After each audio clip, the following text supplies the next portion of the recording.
Vamos agora à entrevista do dia com Rodolfo Gamberini.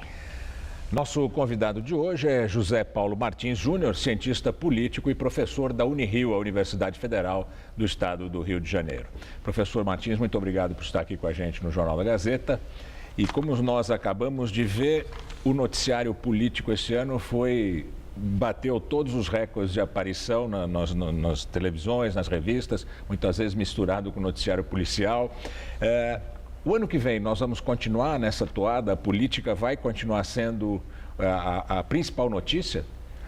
Olha, primeiro, obrigado pelo convite, é um prazer estar aqui para falar sobre um assunto que é muito importante, né, e que, em geral, acaba sendo, né, sempre as más notícias, os piores momentos, né, acabam sendo destacados sobre a política, e a política é uma coisa muito importante porque faz parte do nosso dia a dia, né? Sem dúvida. Os políticos somos nós também, né? Não são só eles lá em Brasília, nós também somos os políticos, temos também nossa responsabilidade nessa temática. Eu entendo que o ano vai ser bastante animado também, não tanto quanto 2015, eu acho que foi um ano atípico, né, muitos escândalos, né, muita pressão política em cima do governo, né, muita barganha, muita negociação. O ano que vem é um ano eleitoral, né, obviamente a política acaba entrando na pauta também muito forte, né, uma eleição ao nível local, mas de certa forma eleições muito importantes, né, São Paulo, Rio de Janeiro, Belo Horizonte, Porto Alegre, que vão movimentar o cenário político, e a crise continua, né, porque a Dilma ainda continua numa posição bastante delicada em termos de popularidade, de condição econômica. O Congresso Nacional também está sob forte pressão, né? Tanto o Eduardo Cunha na presidência da Câmara dos Deputados, como também o Renan Calheiros e vários outros parlamentares, né? Tem muitos parlamentares que estão lá com processo no Supremo Tribunal Federal. Então, não é exclusividade deste ou daquele partido, de vários partidos? Assim, a política, assim, a corrupção é um tema pluripartidário, né? Assim, infelizmente, todos os partidos têm envolvimento, né? Têm problemas com a justiça, os políticos, né? Eu acho que falta um pouco mais a justiça. Eu não sou aqueles que defendem, não, tem que endurecer, corrupção tem que ter penas duras. Eu acho que, assim, tem que penalizar, tá certo? Tem que penalizar, assim. Então, se a gente conseguisse punir, se não houvesse tanta impunidade, né, mesmo com penas não pesadas, mas que houvesse menos impunidade, isso já seria bastante pedagógico, né? As pessoas, olha, pode ser que eu vá para a cadeia, né? Agora, eu acabei de dizer que não há exclusividade desse ou daquele partido. Agora, pensando nisso que eu disse, que não há exclusividade desse ou daquele partido, isso é uma constatação muito triste, muito amarga, porque não deveria ser exclusividade de nenhum partido. De nenhum partido, exatamente. E, enfim, o PT tem sido, nos últimos tempos, a principal vitrine, né? E não é à toa, afinal já está no 4º mandato presidencial, né? Assim, tem que ser mesmo o partido mais vigiado, né? Afinal, quem está com a chave do cofre, né? E também, além de tudo, foi o partido que chegou no poder, né, lá em 2002, prometendo uma virada, uma transformação, uma mudança ética, né? Uma das principais bandeiras do PT naquele tempo que, infelizmente, se perdeu, né? Então, isso acabou também aproximando o PT dessas outras legendas que já, historicamente, já havia um envolvimento maior, né? Agora, o senhor culpa, de quem é a culpa desse processo? É do nosso sistema de coalizão, desse presidencialismo de coalizão? É do quê? Da formação moral dos políticos? O povo foi enganado pelo PT?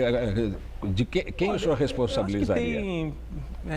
Todo mundo tem sua parcela de responsabilidade, poder corrompe. né? Todo mundo tem sua parcela de responsabilidade. Eu acho que o cidadão, né, que agora, só recentemente, que passou a cobrar mais ativamente, né?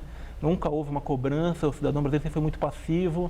Tanto é que você vai na urna, digita seu voto lá, aperta, o que acontece? Fim, né? Acabou, estou livre disso, né? E aquilo é o começo, não é exatamente, né? Verdade. Deveria ser o começo, né? Eu acho que existe, como eu falei, uma impunidade muito grande. Os políticos sabem que podem fazer o que bem entendem, que dificilmente eles vão sofrer algum tipo de sanção.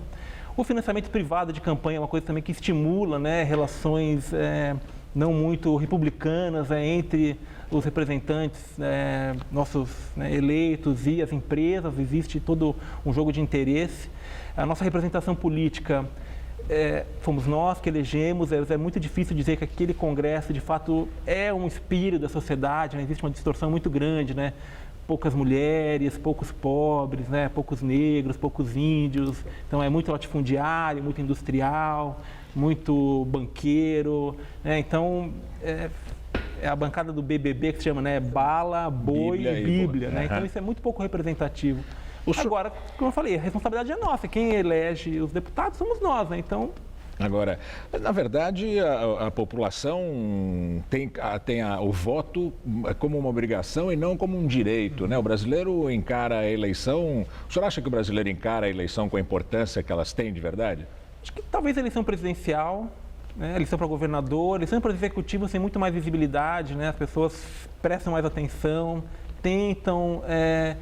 E afeta mais o dia a dia, né? A pessoa sabe como é que está o bolso dela, né? Se a situação econômica está favorável, em geral ela costuma premiar quem está no executivo, né, com o voto pela continuidade, né?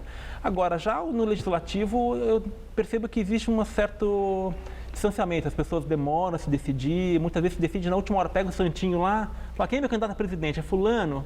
Quem que está no santinho dele? Ah, tá esse cara aqui, eu ouvi falar desse cara, é fulano, sabe? Não conhece programa, não conhece nada e ideias. Vota no cidadão ali que não sabe exatamente que interesse representa, quem financiou, quem não financiou. Agora, por isso que eu acho que o financiamento privado é um problema, né? Porque todas as empresas, como vários políticos já falaram, inclusive, né? Isso não é investimento que é feito, né? Então as empresas esperam um retorno financeiro também desse.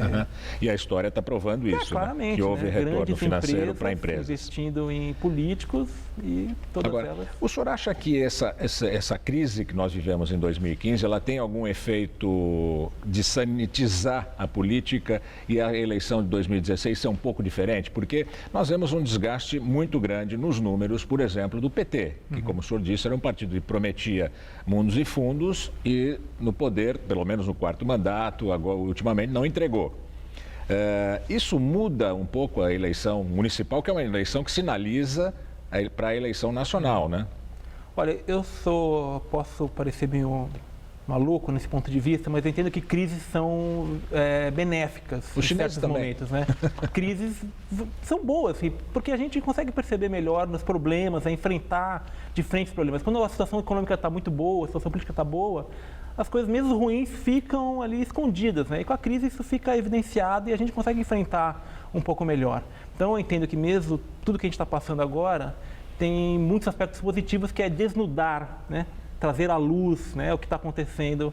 E isso certamente vai ter um impacto na eleição municipal. Não vou dizer que o PT vai ser penalizado ou se algum partido vai ser beneficiado com isso, porque eu entendo que o eleitor, de alguma forma, percebe que todos os partidos têm um envolvimento político, né? A gente vê, hoje em dia, a corrupção é apontada como o principal problema, né, na visão dos brasileiros.